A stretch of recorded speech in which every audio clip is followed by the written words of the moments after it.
출애굽기는 구약 성경의 두 번째 책으로 이스라엘 민족이 이집트에서 노예 상태에서 해방되어 약속의 땅 가나안으로 향하는 여정을 중심으로 이야기가 전개됩니다. 출애굽기는 모세라는 지도자의 등장과 그의 지도 아래 이스라엘 백성이 노예 생활에서 해방되고 하나님의 율법을 받는 과정이 주요 내용입니다. 출애굽기는 크게 네 부분으로 나눌 수 있습니다. 이집트에서의 억압과 해방, 탈출과 홍해의 기적, 광야에서의 방랑, 그리고 시내산에서의 율법 수여입니다. 첫 번째 부분은 이스라엘 민족이 이집트에서 겪는 억압과 해방의 서막을 담고 있습니다. 야곱의 자손들은 이집트에서 번성하여 큰 민족을 이루었으나 새로운 파라오가 그들을 위협으로 간주하고 가혹한 노역을 시킵니다. 파라오는 히브리인 남자 아기들을 나일강에 던져 죽이라는 명령을 내립니다.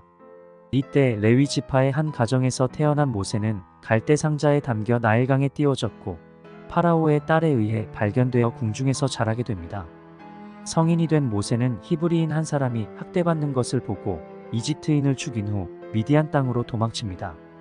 그곳에서 그는 제사장 이드로의 딸 십보라와 결혼하여 목자로 살게 됩니다. 두 번째 부분은 모세가 하나님으로부터 소명을 받고 이집트로 돌아가 이스라엘 백성을 이끌고 탈출하는 이야기를 다룹니다.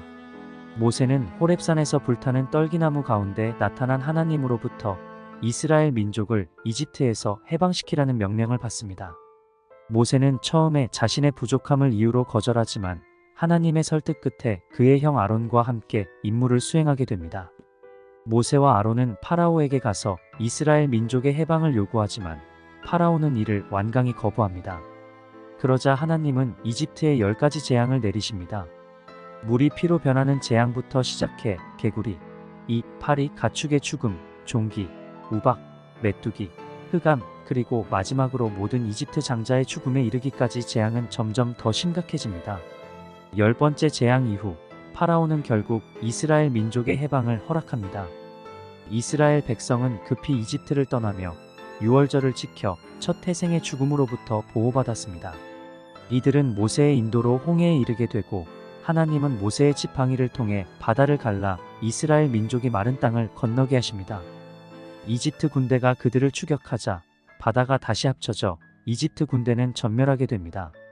이 사건은 이스라엘 민족에게 큰 신앙적 전환점을 제공하며 하나님의 권능과 구원의 손길을 분명히 보여줍니다. 세 번째 부분은 이스라엘 민족이 광야에서 방랑하는 기간을 다룹니다. 광야에서 이들은 하나님께 음식과 물을 공급받으며 불평과 불만 속에서도 하나님의 인도하심을 경험하게 됩니다.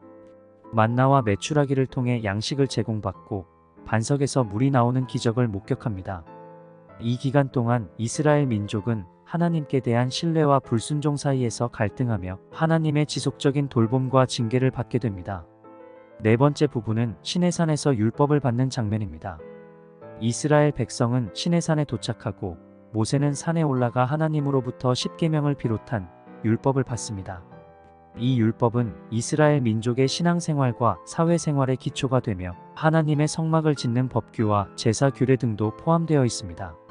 시내산에서의 체험은 이스라엘 민족에게 중요한 신앙적 전환점을 제공합니다. 출애굽기는 이스라엘 민족의 정체성을 형성하는 중요한 역사적 사건을 다루며 동시에 하나님의 구원 역사와 율법의 중요성을 강조하는 신학적 작품입니다. 이스라엘 민족의 해방은 하나님의 구원 역사와 신실하심을 보여주며 율법 수여는 하나님의 거룩한 백성으로서의 삶의 기준을 제시합니다. 또한 믿음과 순종의 중요성을 강조하며 인간의 연약함과 하나님의 자비로움을 동시에 드러냅니다.